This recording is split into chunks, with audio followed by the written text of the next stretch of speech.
Hey, welcome to Diary on One podcast. I am your host, Aka Kandelo Kandepwe, also known as Aka. One of my favorite seasons has just come to completion, I think.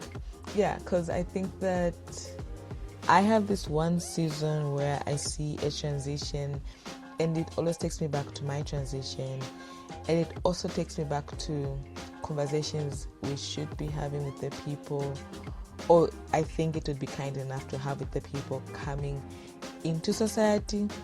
So with that being said, my favorite season is graduation season. I love graduation season. I love that we get to see people celebrate their win. University is not that easy. Honestly, it's a lot going on. Like really, really a lot going on. And you go from high school where you had a very controlled environment and had family support and you knew everybody you're with.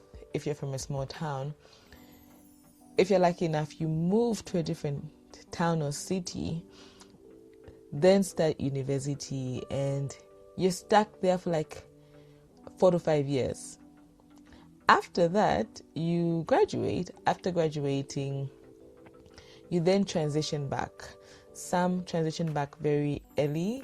So some go home, some find jobs, some stick around in the same city looking for work. Like it's very, very different. But I think that majority of people still go back to their parents' houses and stay there as they look for a job. Graduation season is also one of my favorites because I love how everybody is on board. Everybody is celebrating. I smile every time I see graduation pictures. I'm like, oh my goodness. In my head, I'm like, welcome, join us. Welcome to transition to the real adulthood. We question our sanity half of the time, but we're glad you survived it. We're glad you are celebrating all the wins you have experienced, and that's like one of the big ones. Like graduating is one of the big ones. It's like a wedding. Like everybody wants to show up. Everybody's dressed up. So many pictures, so many hoorays, so many things going on. But what happens after graduating? I think that we don't talk about this a lot. Is the transitioning back to either working, going back home, your parents' house or your guardian's house, or sticking around looking for work. And I think for myself, one of my biggest shocks when I graduated was I just missed my classmates. I missed going to school and seeing my friends and just hanging out. And we had shared struggle that a lot of people wouldn't relate. If you were not at the same university, you won't relate to some inside jokes. You won't relate to whatever is going on. So I really enjoyed my stay at uni with my friends. For somebody also that was never at school, I missed that a lot. I missed going to school and seeing them, because then the next thing was, how can I describe myself? I sometimes go weeks and months and not communicate with my friends, and it's never that we are in a bad space. It's just that I am living my life and they're living their life. But uni at that point, especially my uni friends, I liked going to school whenever I could and hang out with them and have inside jokes. And I also realized that when I came back into society fully, I had to start building new relationships and also trying to navigate life with my other friends that were not at uni with me, but probably settled in their careers, and I'm just trying to figure that out. So that was like one of my biggest shocks. And I think that I tried one thing I did was I didn't actually go straight into taking a break. I saw myself right from completing my last paper, writing my last paper, I got a job, a part-time job, a really cool job, where I was a social media manager. So I was sticking around to that for a while. And when it was just new and we got the results, I passed and I was very excited. Yeah, I was just sticking to that for a while. It was so much fun. I was working with one of my best friends and we were just chilling half of the time, work, chilling. And that was like the early part of 2024. I do believe I should have gotten a break, right? I do believe that, and most of my friends, some of my friends also just went from finishing their last paper and starting work. But I also realized that half of 2023, I was working, traveling, writing my finals, almost failing. And that's the thing, right? I've almost flopped, I think, 3 papers. And my lecturer looked at me and said, "You're going to fail." Again, when you meet me in person, I look very unserious. I'm very nonchalant about a lot of stuff. And school was one of those things where I was failing. I cried that day. I think I went back to my friends and said, "This man said I would fail." And I was juggling my finances, a switch in campuses. So also meant I needed to switch where I was staying. Then, yeah, I really did feel like I was failing. The best support system I had, my friends. Like, my friends were so amazing. And one of my friends said, "He's not God, and you're going to pass, and we're all going to graduate." Exciting. So yes, so I think I was just going through a lot, and still needed to figure out my finances. And I always tell myself that if I don't work for my money, I won't have any money. I like that financial independence, so I kept working. And again, I feel like most of university I was working, so you could just understand the fatigue I had. So I didn't have the financial shock when I was done with university, because I was at that particular time very responsible for my finances and my savings. So I always had money saved up. I always had money for myself. So there was just that transition of, okay, I'm done with uni. I'll just keep working. I'll keep making money, and I'll keep trying to grow this business. So there was no financial shock. I think the shock was just not having something to do half of the time, not having a controlled environment, missing my friends, hanging out, and also realizing that sometimes relationships are held by an environment. So I wasn't talking to most of the people I was with at uni at that point. We were just all living our life, all trying to settle in. Majority of everybody I knew, we called ourselves the A7. Most of them got jobs, some got jobs later, and all of them decided to go in the industry we were studying, and that was accounting. While I said, hey, I am just going to freelance, because one thing about me is that I do love my time. So I did prioritize that. So yeah, I went in, and I think I was working to May. Yes, I think I was working to May, till that contract ended, and I was exhausted. So a lot happened earlier in the year, and I got to travel, and I came back very exhausted, and I needed a mental break. I felt like I was drowning, and I felt like I'm always working. I just need a break. So I had enough savings to take a break. So I took a break. Before I took a break, I did travel out, but then came back, took a break, then traveled somewhere else as well, like locally, to just hang out there for like almost a month, then traveled back. I was in the house for days. I was exhausted, and I realized that I'm always working. I did feel left out. I'm always also anxious that I'm making bad decisions with my career, and the more I try to build a company, the more I know that I am diverting to what I know, and that is time and timing, skill sets, and experience that could pay me so well in a specific field. Yeah, but I still took that path. But I took a break, and I think for myself, I still had enough skill sets. I feel like I wanted to just take a break, and I did. So I took that break. I forgot to mention that I missed my graduation because I wasn't in the country. So I missed my graduation. A lot of people were not happy. I'm gonna sip tea on that. I think my family never says it out loud, but I really deprived them of that graduation. I just didn't want to go. And then we had a funeral a week before, and I wasn't even in the country. So I didn't come back for either, because I felt like I was just going to be dragged to my graduation, because everybody was in town for that season. But it was so much fun. My mom watched it online because she was also not in the country.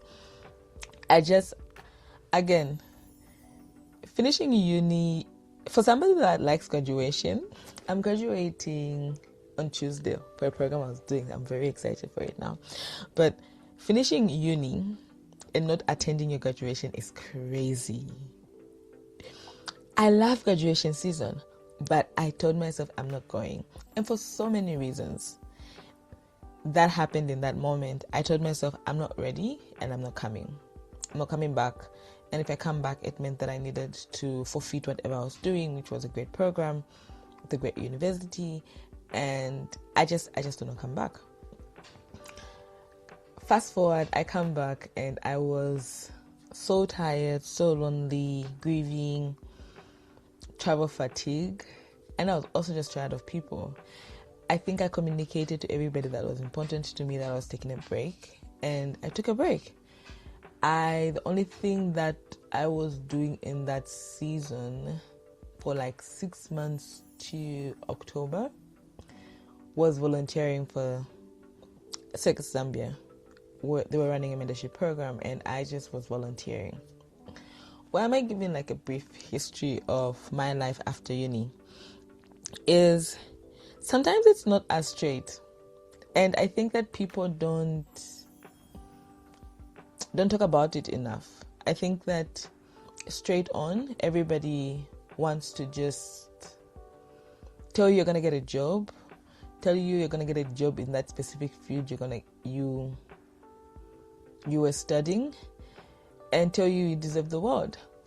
But then the reality is you don't have experience. There are limited jobs in a specific field, so a few people get to get them. And there's so much for you to learn. But all that happens with whatever decisions you make, which is you could continue with your master's if you have the privilege. You could start work immediately, any work or work in your field. Or you could decide to try out a different field and play around with that first year of graduation. And this is after your final exams and also after graduation. I think that for those that graduated, I do believe you noticed the trend because you're already in that season where you've experienced the first 4 months or the first few months or year before graduation. And because you've experienced it, you kind of know what industry is like in terms of could you get that job, couldn't get that job, what jobs are actually available, which industries are hiring, what is the trend in the country if you're in Zambia or any other country, where are you at, and what does technology mean for you?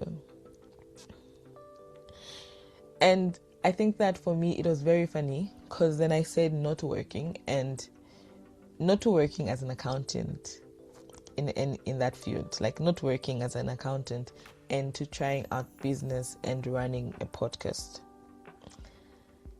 you could imagine the conversation and the confusion. And I was very strict about it. I said, okay, great. I am going to take a break. So I took a break. I took a break from not actively working. You could earn money, but not actively working and earning money. So I did forfeit earning a lot of money early so that I could just rest, get my emotions settled, and just survive the world. So I did that. And depending where you are as a person, I think it's very important for you to be like, do I really want to rush into working? And mind you, sometimes work will still find you. You will still be able to wake up at 5, get ready for work, and do what you're supposed to do. Work will always find you. But to be honest, if you could take a step back and relax on the work, best decision I made. Because also it gives you a different perspective of what you want to do with your life. Again, that's if you have the luxury or if you have planned on how you're going to navigate certain things like bills. I had bills, but I still decided that I'm going to use my savings to cut my bills for at least 6 months and work part-time, but not earn a lot of money and just survive. So that's like something, I hope my transition makes a little bit more sense. I don't think I've ever gone into detail about it, but I'm thinking about it in this season and I'm like, best decision I made. I think that it made me reevaluate the type of skill sets I want to have. It made me reevaluate what type of work I want to be involved in. The certain work I just don't like. I'm just not good at. And sometimes it might look like I'm good at it, but I'm just like, really, AI is just doing the Lord's work here. But I'm really just not good at this. So because of that break just made me solidify myself and chill for a little bit. Really, like I was just home actually. I was home. Like I was home for a while. I think I stayed indoors for like 2 months. Then I started going out a little bit, doing solo dates, chilling with myself before I transitioned back into working. And one of the things I did also, then I like working in operations. I like running stuff. I like building systems. So I got to work with somebody for a while, doing that for their startup. And that lasted for like another 4 months. But then by the time I was in 2025, I then had an idea of what I want to do with my life. I had an idea of what could be working for me. But I have to say that as much as I had a gap in my year, and sometimes I always look back and feel like I didn't do a lot. I did have a few things working for me. Like I had the podcast working for me. I had my bare minimum skills work for me. Like I'm a fast learner. I like to do stuff. I like to learn things. So that worked for me in the first year. When we got into 2025, I realized that I needed to up things up and pick something I was going to do. Because then I could feel the pressure. And mind you, even in 2024, the first year, that I felt like I had a breather and maybe a gap year, because I was really having a lot of mental breakdowns and panic attacks, and I was at my lowest. There was so much pressure in showing people that I was doing great, if that was financially, if that was career-wise. There was so much pressure, and I just needed to get out of that. And sometimes, let's talk about the family pressure for a minute, right? I feel like I'm a community child. I have a lot of aunties and uncles that I'm very close to. And they could give me opportunities in the world if I wanted. But I wanted to stew on a business. And for them, like, oh no, you are just unrealistic. And that was a conversation we had was, look where you're coming from. You're very unrealistic. This goal is unattainable. Get a job. start pulling your weight. But I remember pulling my weight through uni, so I like to joke and say I don't have a child and I'm not married. So pulling my weight isn't what pulling my weight should look like sometimes. Always on a joke. Yeah, but yeah, we had that conversation. And I also felt left out because then I'll see my friends thrive in their career. We did have like calls where we're like, damn, work sucks. But then I could see them still be in that season, work, something that I wasn't doing. So there was also just pressure for appearances, pressure from family, and me having clocked out and mentored down. And I was just like, I am done. So sometimes when you get into this season after graduating, you have to accept where you are. Others will get jobs faster than you and climb the corporate ladder. Others will transition and do something else and divert from their career. Others won't find jobs for years. And sometimes you won't even find a job that you want. You have that paper, you might have graduated. But just finding a job itself, anything, is hard.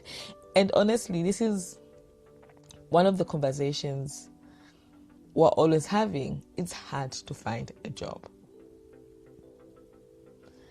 And it's hard to find a job that you want and like and love and you want to do every day. It's very hard.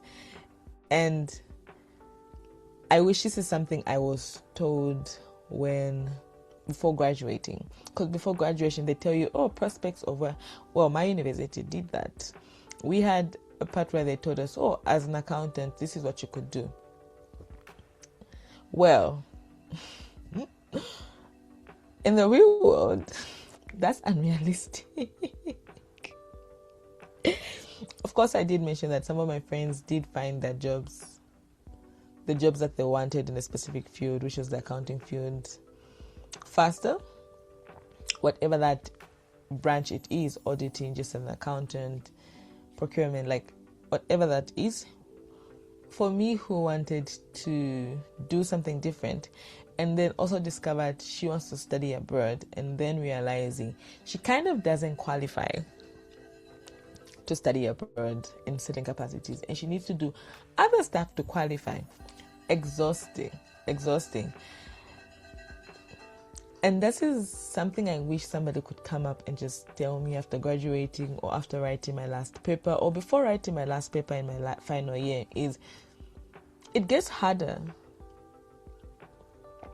It really does get harder when you graduate, when you write your last paper, because everything your parents used to do for you is gone.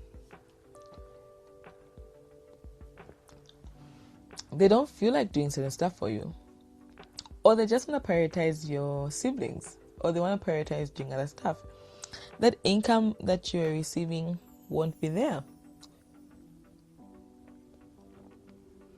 Even them, they don't have that conversation with you 6 months leading to your conclusion to say, hi, I hope you can figure that out. And I think that if these conversations are had earlier, 6 months before, a year in, or just even in first year to say, hey, we are supporting you for the next 4 years, but I hope you can utilize university to find an alternative source of income for you to utilize upscaling yourself. I think that one thing that saved me was I worked for a few organizations and I had skill sets. So I was able to leverage on that to make money as I was trying to figure out what I wanted to do. Even if it was just not so much, I am glad. One thing about me in this world is I will make less. I am okay with making less as long as I have free time. And as long as I have free time to do whatever I want to do with my time, which is sometimes learn how to make more money. Like, as I try to sell my time and my skills, I am always like, okay, so whatever I will earn here won't be enough. I still have to learn how to make money. Because one of my brothers said, I like expensive stuff, so I really need to work extra hard to make that money. But yeah, I think that because we don't have that conversation and no one is telling us from the get-go to say, hi, life is hard. I joke around this with my family. Is you guys never told me adulthood was hard. Like, you see me struggling now. You never told me adulthood was hard. But it is, and yeah. I don't, yeah, I'm just gonna leave it there.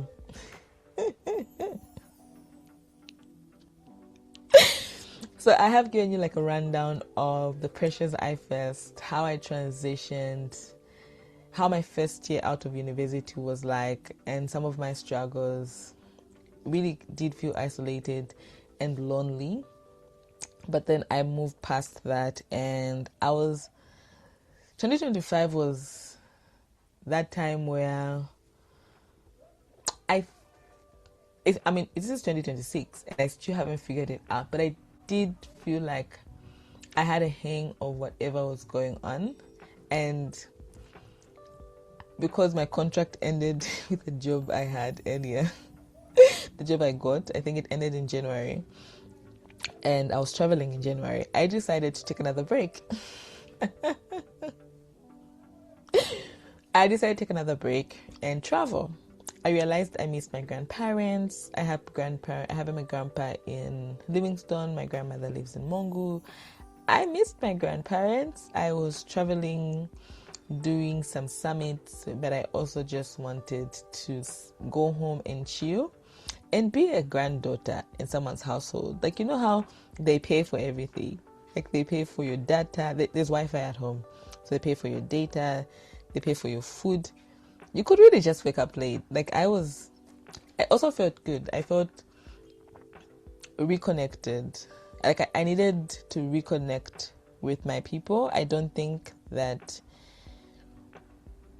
I was connected to... I didn't feel connected to my family when I was in university. I used to when I was in high school, because again, controlled environment, they have access to me, they know where to find me. University, no.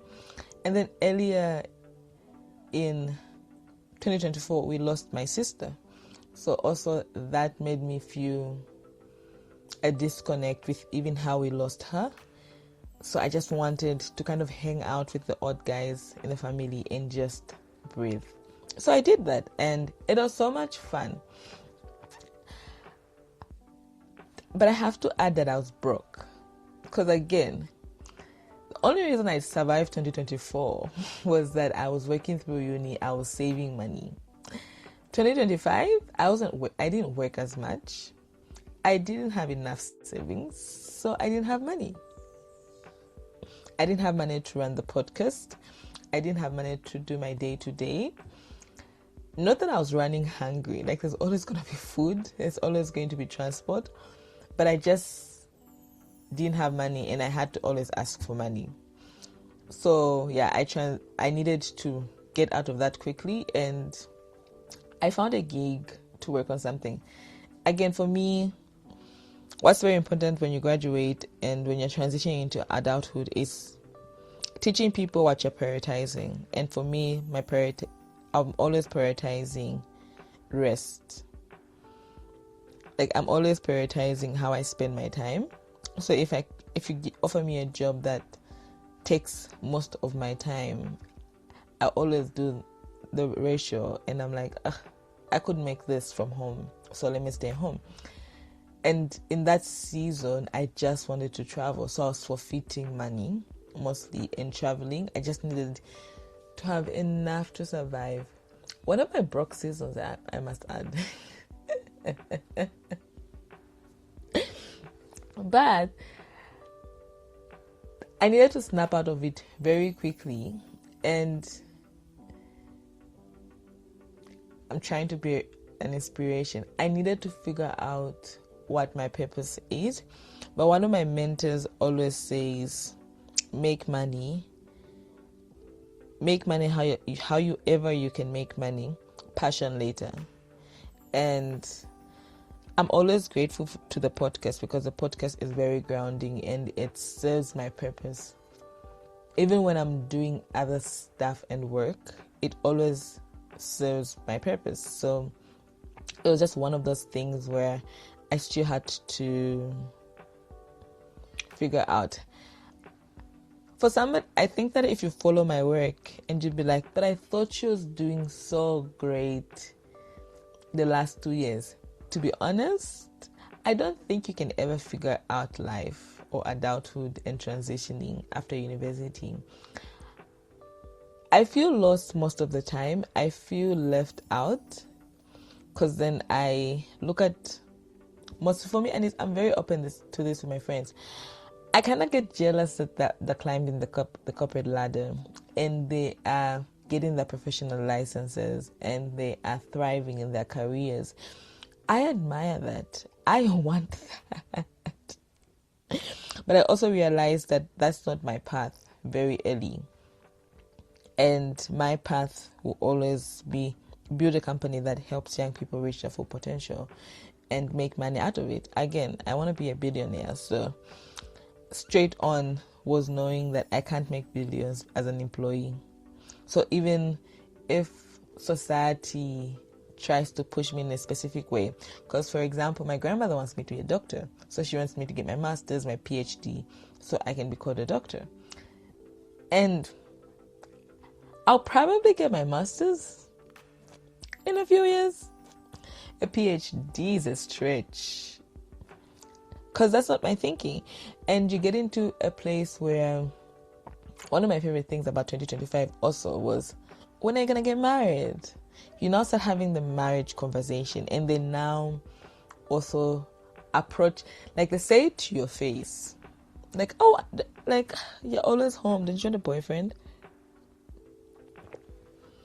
I'm like, how did we get here? Now I'm an auntie at these things, and yeah, and I'm asked about marriage. It's crazy. But yeah, then it just happens that you leave university and they have so much high expectations.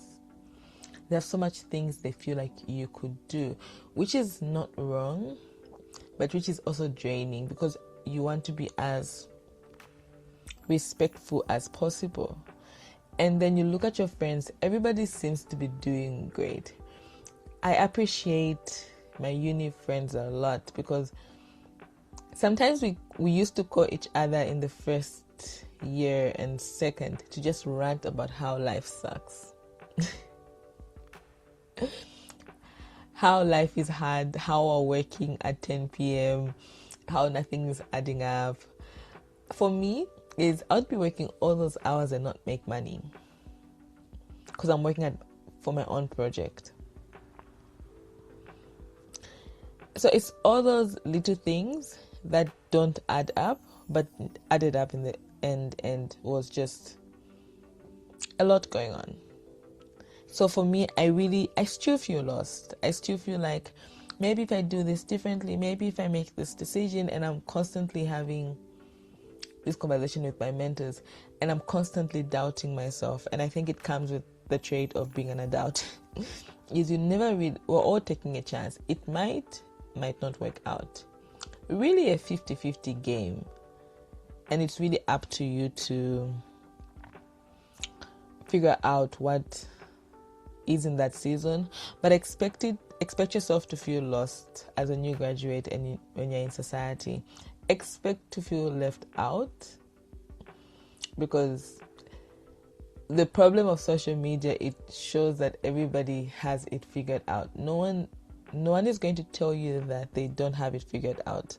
No one is being honest about it. To be honest, sometimes it's like getting a job in the corporate world. No one really tells you what happens. They say, congratulations, you got a job, or congratulations, welcome to our company. But no one will be like, it sucks. Oh, you're going to get gaslit. Half of the time, you get paid to control your emotions. You're going to cry in the bathroom. No one, I feel like I'm speaking from experience, which is, all those things happen to me. No one says that to you. So that also just includes that also just includes transitioning into society and trying to find a job and trying to figure out who you are as a person. No one comes to say it's gonna be hard. I know, even if I have talked about my experience, and maybe you're going to be like, oh my goodness, she did have it better. Those are like one of my lowest moments, and I wish somebody told me that it's gonna get bad before it gets good. And sometimes that just doesn't have to do with the money. It just has to do with the whole transition. No one prepares you for that. And this is why I'm having this whole full-blown conversation about my experience and some of the things that really just put me on the edge. So, I know if you've graduated or if you've written your last paper, it means you are out of the school environment. But I hope this doesn't demotivate you for what I'm about to speak on next. One of the most important things you could have done when you were still a student was find experience. Whatever that looked like for you. In industry, they value experience a lot. They value people that are proactive a lot. So if at any given point you found yourself being able to volunteer, being able to go to events, learn a skill, plant 1 million trees, whatever that is, when you put that on your CV, it shows the employer that you're proactive. We're not starting from scratch. Again, a degree just shows that you can be taught for 4 years. You can commit to something for 4 years and graduate. So meaning you could be taught and schooled in something. It doesn't say you have experience. And if you're a recent graduate or you're graduating soon, any experience counts. An employer being able to tell that you can work with people is very important. An employer being able to tell you can use AI. It's one thing to just type something in AI, and so it's another knowing how to use it as a tool. An employer knowing that you could use social media as a tool to make money is very important. And this can be demonstrated if you found yourself in situations or places that give you that exposure. What if you've graduated and you don't know where to start from and you didn't do all these things? My suggestion is find a local school you could volunteer for, whatever that would look like. Find your church and volunteer if you could manage their social media pages. Find a way to learn a skill. You can get certification, so you can learn about more skills online, but you still need to learn and experience that. However that would look like, make sure you try to gain some experience. Yes, get those online courses, get those online certification, but put yourself in environments for practice. And sometimes when we think about experience and upscaling and just trying to practice your skills, we think that about in a big way. For example, if you spent 4 years in uni and you haven't found a way to practice what you are learn a new skill, it means you're coming into society with nothing but your degree. But then remember, over 20,000 people graduate in Zambia specifically. If you all just have your degrees, then there's no competitive advantage that you have. So trying to find a place where you could learn new skills, implement and practice gives you a competitive edge from everybody else, because everybody else doesn't want to practice. And the real industries are different from what you learn in school. In Zambia specifically, we learn the theory of work. All right, we learn just the theory. Practice is very different. If you get into practice, it's very different and it requires a different level of understanding. So what you learn from school, what you learn from university is technical skills. But then the technical knowledge, to be specific. When you practice your technical knowledge, they become skills. When you combine the knowledge and skills, comes experience and becomes expertise. So you only have technical knowledge. Most people in Zambia specifically and in the world only have technical knowledge when they graduate. And one other thing we don't hear when we're in university is the people around us, which is our faculty and our parents and friends, telling us that for you to get a good job is you need to practice your technical knowledge so you can have experience. So you can have skill sets, then you can have experience and you can become an expert in something. Again, that is even with the added advantage of AI. As long as you don't know something, there's nothing you can do. That's just the one side of it. The other side is you also then have to have employability skills, which is interesting, right? Because you go to uni for technical skills, but the assumption in the employer side is you're going to learn employability skills as well. So for you to be a great employee, you just don't need your degree. You need employability skills. What are employability skills? So these are skills that help you thrive in an environment or a workspace, or you just so that you could be a great employee.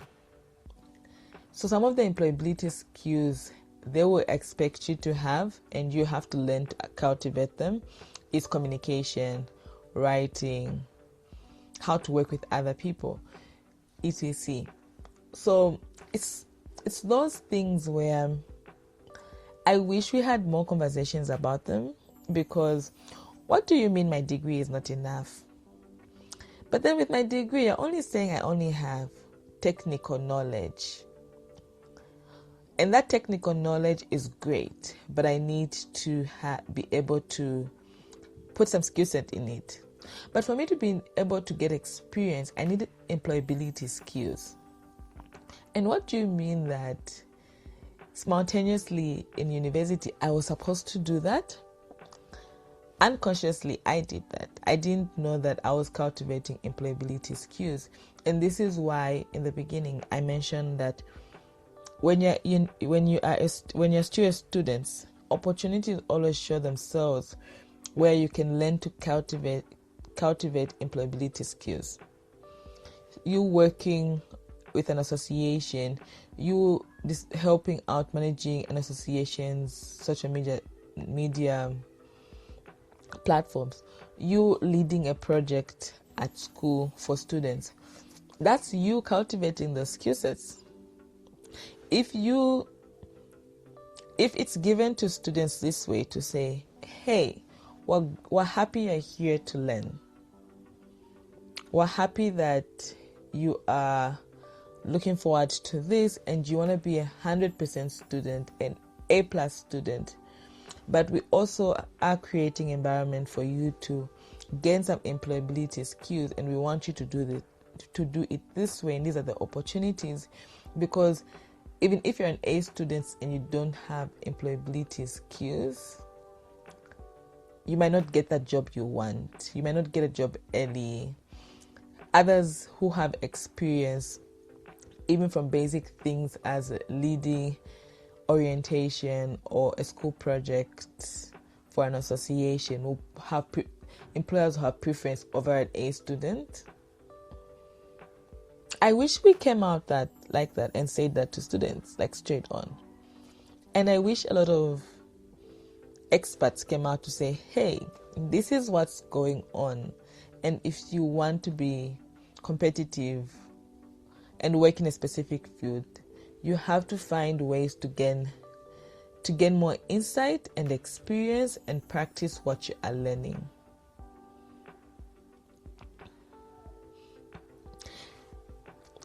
Most of the time, these conversations are not had in uni classes.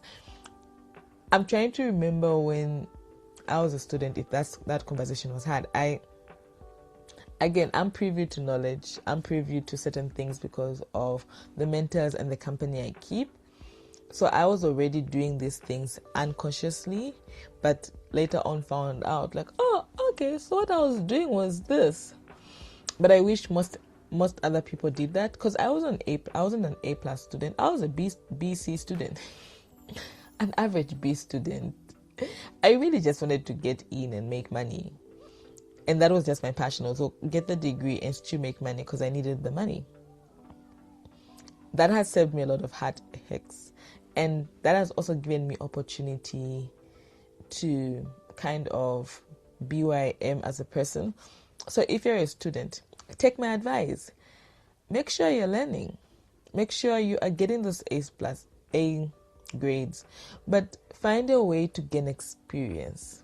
Whatever that would look like. Volunteer at church, volunteer for an association, always be proactive to gain more skills, to be remembered by a lecturer, to just be helpful and gain a little bit of employability skills. Because even if you have the best grades, but you're not the best person to work with, work done zero. You have to be able to work with other people. And for you to work with other people, you have to learn. And sometimes I have to say, some people, and this is why life is so different for other people. If you're not from a very privileged background, a household, you have to take the advice I took, because I'm not from a privileged background. But some people are from privilege, so it means that it might be black and white for them. They could just be A students or C students, get a job and learn those skill sets from work. But if you come from a household where you have to work extra hard, like me, you have to create that table. Like, they don't want you on the table, but you bring a chair or you create a table for yourself. You have to, from your skills, from your technical skills or technical knowledge, you also have to be able to have employability skills. And this is where some of the mentorship and networking sessions come in. A lot of universities are creating platforms for their students where they can network with industry experts, they can apply for mentorship programs, and also they can just mingle. I think that there's a lot happening in the education sector, and I see that we are investing so much money in it. I'm in the education sector, and because of technology, the work is becoming easy. Take advantage for any opportunity given to you to have access to a mentor, to have access to an event where you learn something new and you gain new information. Apart from class, what else are you doing? And this is for students. And even for those that are recent graduates, some churches and some communities and non-profit organizations and sometimes profit organizations do run programs that will give you a different perspective of life after university, will give you a different perspective to upskill yourself in a specific thing. Go for it. Even if you have no interest, anything that will get you out of the house, get you out of class, appreciate it. My work specifically is helping students and alumni have employability skills. I speak from experience. I see how my workplace, we try to create an environment where we give this information and we tell people the reality of what's happening on the ground, and they have no interest. Then months later, they meet me and go like, oh my goodness, you were so right. Firstly, I went through it. I've experienced it. It wasn't fun. So if you find yourself, if you're listening to this, lucky day, free information. But if you find yourself in an environment where these things are handed down to you, enjoy them. Because certain environments don't have this, and you do. And if you find yourself with a free event where you get to network with people, learn from people, go. If you see an ad for mentorship program, apply and commit and do it. Whatever it takes for you to just learn something, even just learning how to gain experience, I highly recommend. Also, one of the best things you could do when you graduate is find community. Find something that you can stick to. This could be church, this could be your friends, this could be a mentorship program, this could be a mentor. Find your community, something that's grounding, because things will get tough. Even if you find work or not, the transition is always different. The environments are very different, the cultures are very different. So when you find your community, stick to it and enjoy. I am a high believer of find your people. Your family is still trying to figure you out after university. They might not be your people in that moment, but as long as you find your people, you find your friends that you go with in a career, you have something to fall back on, you have a community, you have somebody to speak to when things get rough. Sometimes when you think of mentors, you just think of the C-suite people. But sometimes it could be anybody. Anyone could be your mentor, someone from church. I think I keep going back to church because my church has different programs where you can learn different skills. And I also realized that so many churches also run different programs where they bring experts, they talk to their people. Utilize that with all your heart. If your church does that, utilize that. And also, church comes for free.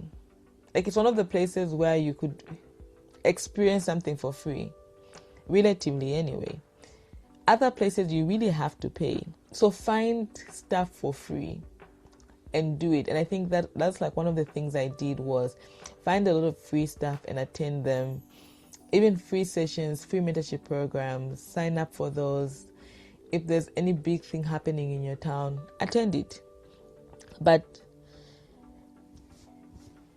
if you took your rest and you want to figure out your next steps, finding community, finding a mentor, and getting yourself out there to get skills and going in environments that enable you to find those skills or that work, whatever that looks like for anybody in this season, do it. When I look back